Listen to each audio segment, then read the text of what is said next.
John Byrne and the Art of John Byrne.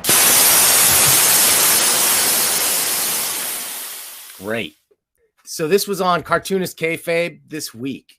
They featured the color version of the story that appears in the back of this Art of John Byrne book. But the Cartoonist Kayfabe guys talked about the story that's in the back of this. So I looked on my shelf, and sure enough, I got the thing right there. Okay, this came out in 1980.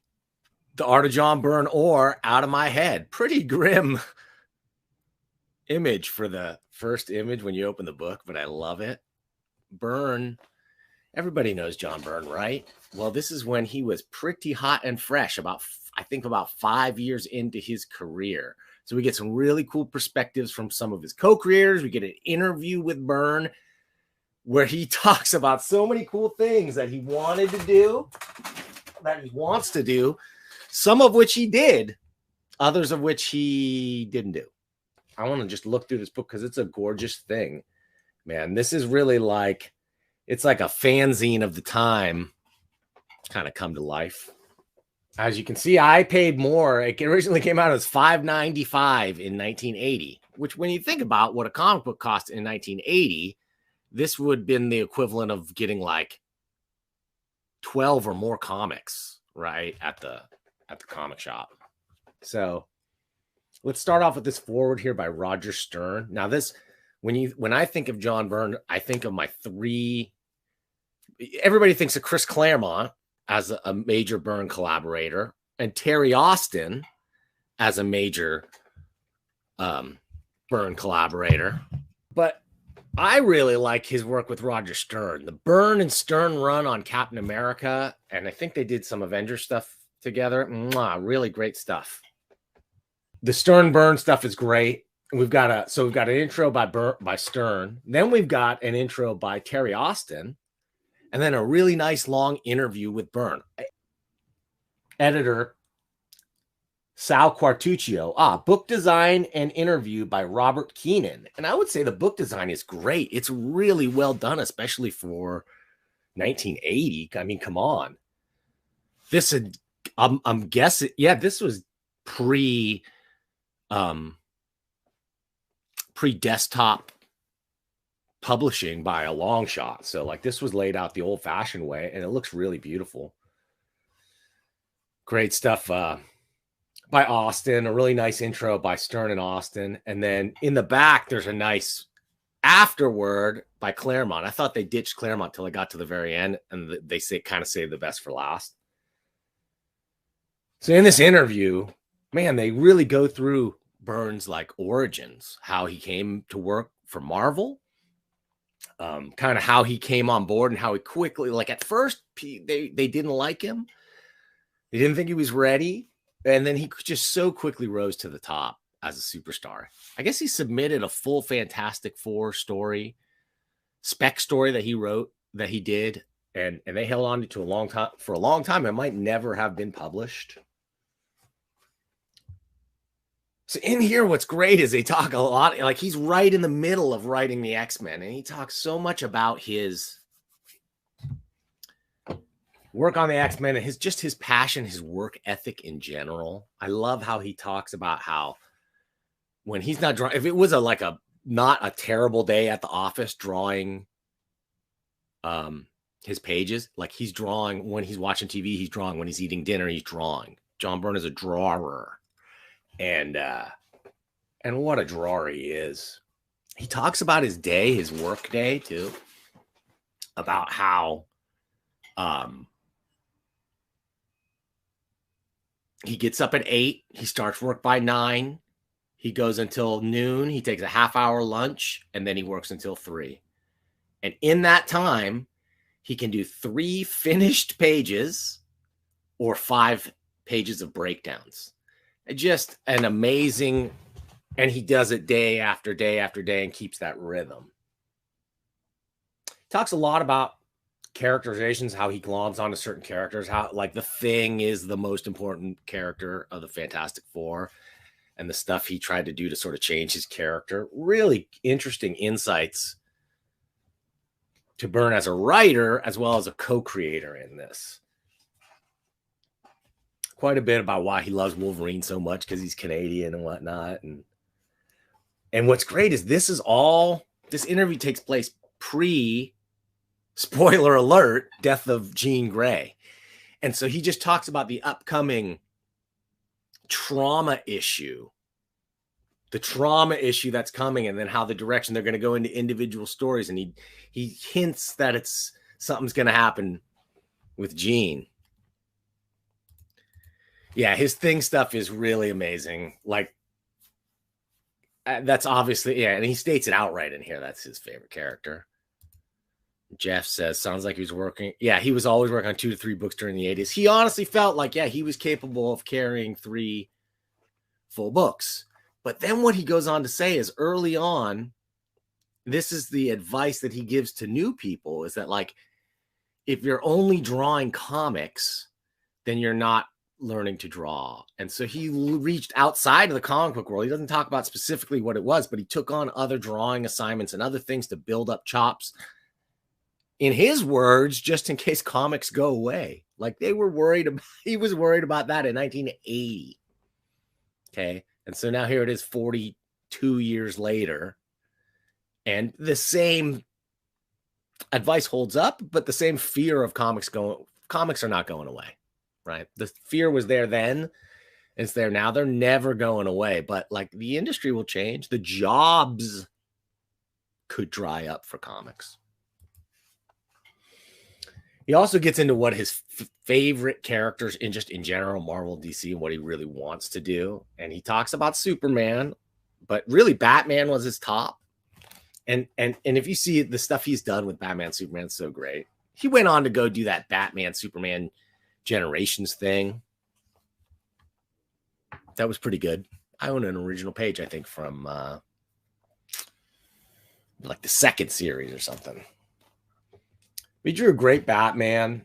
Byrne draws a great everything. That's the thing. And he talks about taking over for Dave Cockrum and how he really loved Cockrum. And it was a tough act to follow because he was walking into an ensemble book, tons of characters.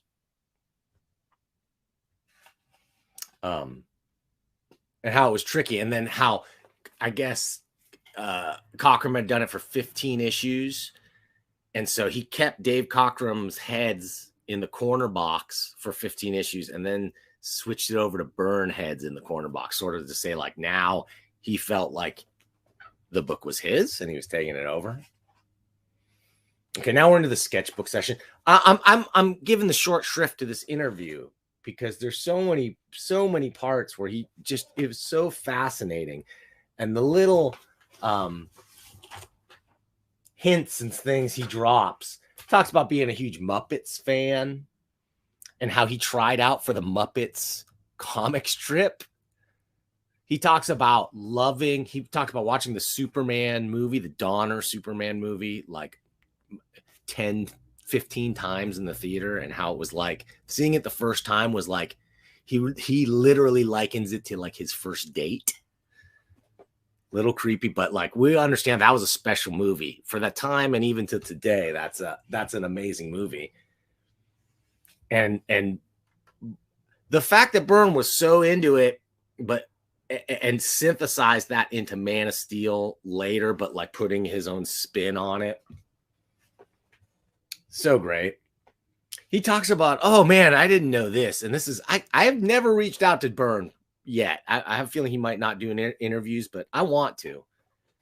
He talks about having a theatrical background. He talks about having a public like cable TV show about the history of comic books in Canada.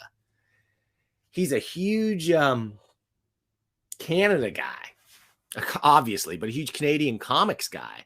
Talks about, so his top artists, his top references of number 1 is Neil Adams. Like when he started, like so many, he was just trying to be a Neil Adams clone. And he talks about he like Neil Adams, and then he says Gene Colan. Let me see if I can find that. I don't want to give anybody the short shrift on that. Oh man, he says so many great stuff. He talks about Jim Shooter. As much as he didn't really like the guy, like really helped his storytelling abilities. So he goes like Neil Adams and Kirby. I wish I had taken note of that page, but oh well. The stuff about the TV show was great. It just makes me really love the guy. I would really love to talk to him about that and some of the early stuff. Oh, he talks about, of course, about Alpha Flight and that coming to be and where the costume design came from. He didn't want to be a Captain Canuck ripoff, so he came up with the flag design. I guess even though his original character predated Captain Canuck. Anyway, I'm going to go on from the interview and just go into the sketchbook and just let the drawings speak for themselves with a little bit of interjection. Great Howard the Duck there.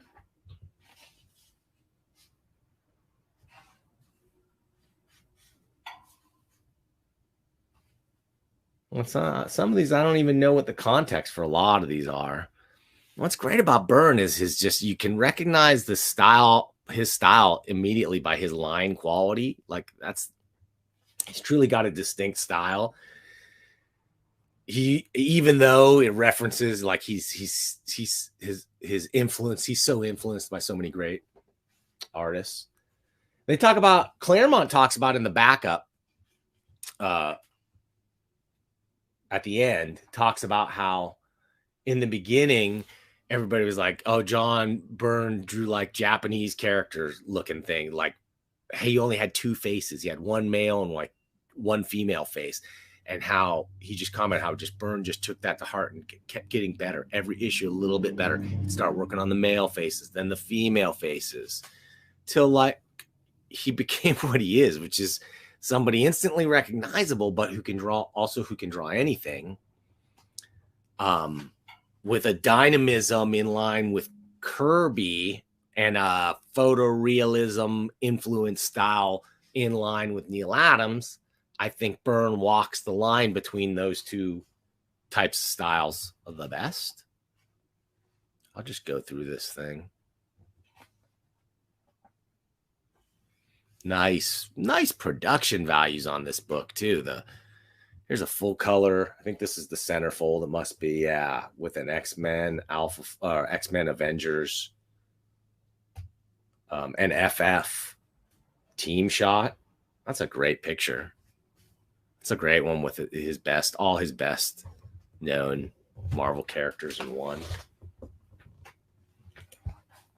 By the way, this book, I looked it up and I tried to find it, like how much. I just found it on my bookshelf. It's been sitting there for years. And apparently, I don't know, in mine, it's got a price tag on the inside. I paid a little bit more. I paid $7.99 for it, it says here.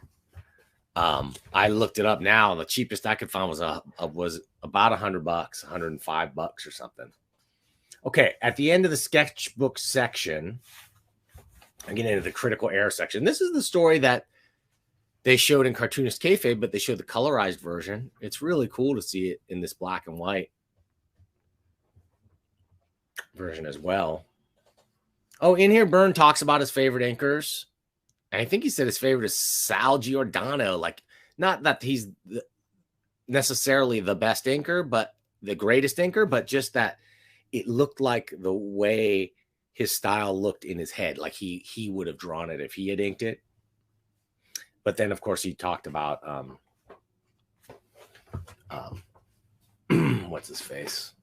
Terry Austin. By the way, if you watched my thing about Neil Adams and Muhammad Ali versus Superman versus Muhammad Ali, I was like, oh, look at Neil can draw everything. He's so great. His backgrounds, too, are so awesome. And then I heard in another video, I think the Cartoonist Kayfabe ones, they're talking about how it was Terry Austin doing the backgrounds in that book. Am I right? Amazing. Austin's like a guy who can take the greats and elevate them to the next level. And then also Byrne talks in here about Neil Adams actually contributed a poster to one of his Doomsday +1 Charlton books. And he said, he looked at it and he goes, that's kind of crappy Neil Adams. And then he thought about it. He goes, oh, no, it's just very good me. like Neil, when he would do things for other people, he would kind of like try and do it in their style. That's pretty awesome. It's awesome that Byrne would be humble enough to recognize that. What's cool about the book, speaking of humility and humbleness in this, is it's Byrne like before his, like as his ego's blowing up. So he talks about being at a convention and they introduced before him I forget who the first guy was, and then it was Joe Kubert, and like everybody's applauding even more than the first guy. But then they said John Byrne, and everybody went nuts. And that was the first time he realized that, like, yeah, they're not just applauding the X-Men, they're applauding John Byrne's work on the X-Men. Like, you could feel it click in his mind that he was special, he was being recognized for it. And he's like, I'm trying not to let it go to my head. And I don't know, I would love to hear him read this and revisit. This story was really cool. I recommend checking it out. It's all silent pantomime science fiction story. Pure storytelling, really. With a little twist ending. That's not that big of a twist, but it's just well done.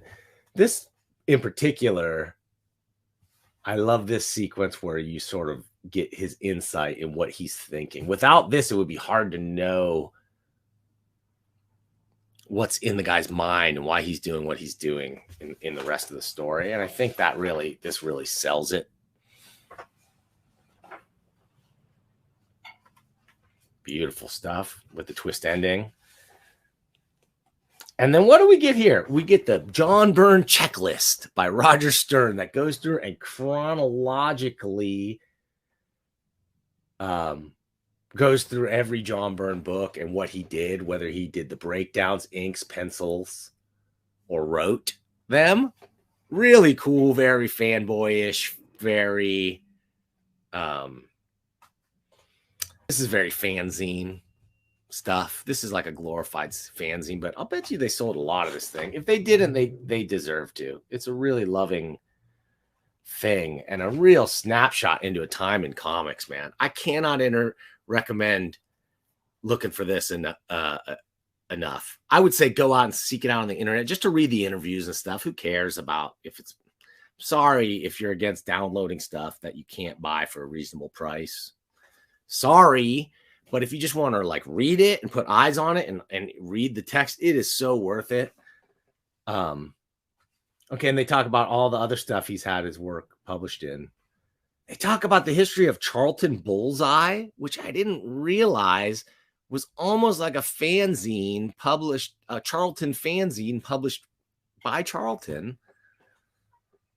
Really interesting stuff. How they didn't really have any editorial input. I mean, they barely did anyway over at Charlton. That was the draw for some of the folks like Ditko that went there. Okay, the afterword by Chris Claremont is really great too, for all that great stuff he says about Byrne and just insights into that time and place. Couple of fun pieces, really cool. This Byrne colored this, and they talk about inside how Roger Stern, I think, is the one who talks about how Byrne can do everything except color because he's colorblind, but he does color. He uses labels on his pens, and they said if you remove the labels, like he would not be able to color. So Byrne is something special, man, and is amazing just from a storytelling point of view. I have to say, as a kid, John Byrne was that guy. John Byrne, to me, reading comics was my Neil Adams, what Neil Adams was to another generation. Most of those guys that like Neil Adams, like J.K. McGill, the guy who hired me at the comic shop, or who I bought my comic shop from, I should say. The guys that were into Neil, I naturally were into Byrne as well. And Byrne was that guy who became a superstar artist. He was the first like name superstar guy that I was really aware of, even in my mind a little bit before Frank Miller. I love also that at a time when like The Dark Knight Returns came out and so many people copying that like grim and gritty style of Miller to varying effect. I really loved that Byrne took Superman in the correct Superman direction and did not try to Zack Snyder him. He Supermaned him up to the extreme. He definitely changed. Lex Luthor forever now is the John Byrne Lex Luthor. I think he put his stamp on that for sure. And so many things were taken from the John Byrne Man of Steel. He really was the only guy that I can remember that did a retcon reboot of Superman that ever even came close to sticking. Like they tried, some people go like Superman Rebirth or whatever, some other Mark Waid or some other guys did some stuff. None of that stuff stuck the way Byrne's Superman was a definitive Superman. I recommend going back and looking at those things again and again. And again and again.